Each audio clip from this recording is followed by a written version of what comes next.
कि क्या तकरार है? मेरी तकरार ये है कि जालना शहर में काजियों का कब्रस्तान लक्कड़कोट के एरिया में जो मेन सिटी में है, और उस कब्रस्तान को कुछ समाज सेवकों ने, जैसे कि शेख अख्तर लीडर जो पूर्व नगर सेवक भी थे, शेख अख्तर लीडर, शेख दादा मियाँ और शेख मुजीब अब्दुल हमीद और वहीदुद्दीन काजी अनीस, इन्होंने एक शरीयतन रचा कि हम कब्रस्तान का विकास कर रहे हैं। लेकिन वो विकास के नाम पर इन्होंने लोगों से मस्जिदों में जाके और इससे कुछ मदद मांगकर इसका जो है तो मटेरियल मंगाया गया। यहाँ पर पैसा पानी इन्होंने जो जमा करे उसकी जो है तो दुरुपयोग ये हुआ कि यहाँ पर जो उन्होंने शेड खड़ा करा था वो इतना बोगस और कमज़ोर था कि उसका 4-6 महीने में वो पूरा उड़ के दब गया जो है। अगर इस बीच में अगर कोई यहाँ पर जनाजा नमाज या इसका कोई उपयोग होता तो इसमें कम से कम 50-60 लोगों की जान जाने की पूरी जो है तो शंका थी, लेकिन कोई यहाँ नहीं था, इसलिए जान बच गई। और इसके अलावा इन्होंने जो कब्रस्तान की बाउंड्री का जो काम जो किया, ये बिना वक्फ बोर्ड की जो है तो एनओसी लिए बगैर, कोई परवानगी लिए बगैर ही अपने मनमानी तौर पे इन्होंने हाथ से मारकोट मार दिए और बाजू के जो बाउंड्री के बाहर इतने खबरें छोड़ दिए कि वो कब्रस्तान का हिस्सा पूरा कम हो गया। और इन्होंने कौन सी साजिश रची, इसको फ़ायदा पहुंचाने के वास्ते बाहर की ज़मीन छोड़ी।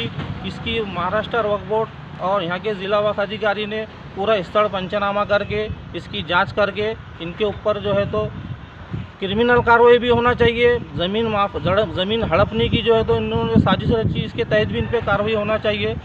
और यहाँ पर जो लोग पैसा जिन्होंने दिए उनकी भावनाओं को इन्होंने ठेस पहुँचाई। कोई वज़ू खाने का जो है तो इन्होंने जिक्र किया कि हम वज़ू खाना बनाए पेपर के अंदर।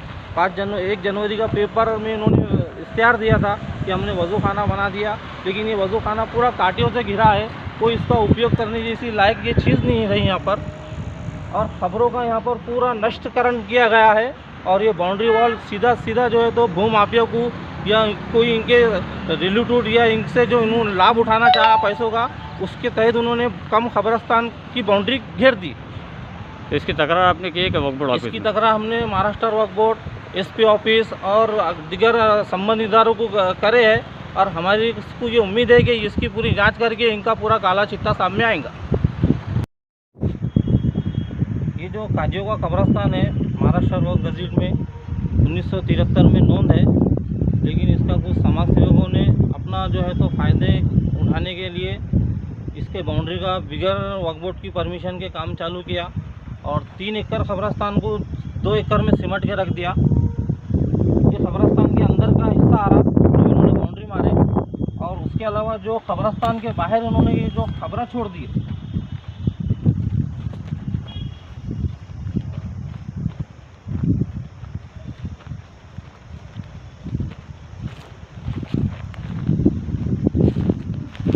लगभग 1 एकड़ जो है तो इन्होंने बाउंड्री के बाहर कब्रस्तान छोड़ दिया, जो बिल्कुल इसके ऊपर अब कोई भी नाजायज़ कब्जे करने के वास्ते जो है तो अपने निगाह गड़ाए रखा है।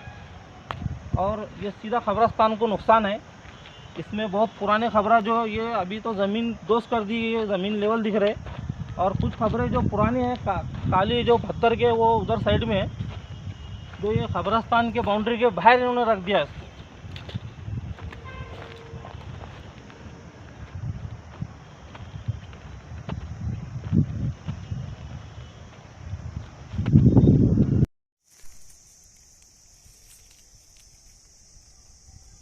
ये जो काजियों कब्रस्तान को बाउंड्री के नाम पर कब्रस्तान बाहर छोड़ दिया गया है, इसके कुछ हिस्से के बाहर भी ये खबरें जो है, ये पुरानी खबर है, इसको बाहर रख दिया गया। और ये पूरा 1 एकड़ का पट्टा कब्रस्तान के बाहर छोड़ के बाउंड्री मार दी है, जो महाराष्ट्र वक्फ बोर्ड की इसमें कोई परवानगी भी नहीं है।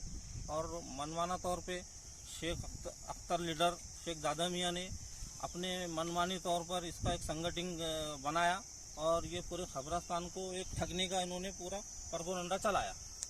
तो आपका बोलने का मतलब ये जो बाहर कब्रें छोड़ी वो कब्रस्तान के हिस्सा ही है? ये पूरा कब्रस्तान का ही हिस्सा है। इसके अंदर जो है तो कोई भी अपनी मनमानी के तरीके से इसका कारोबार नहीं कर सकता था, लेकिन इन्होंने अपने फायदे के लिए खुद खड़े होकर मारकोड़ मारे और कब्रिस्तान की बाउंड्री कम 2 एकड़ में मार के 1 एकड़ कब्रिस्तान बाहर अतिक्रमणधारियों को फायदा पहुंचाने के लिए छोड़ दिया गया। ओके।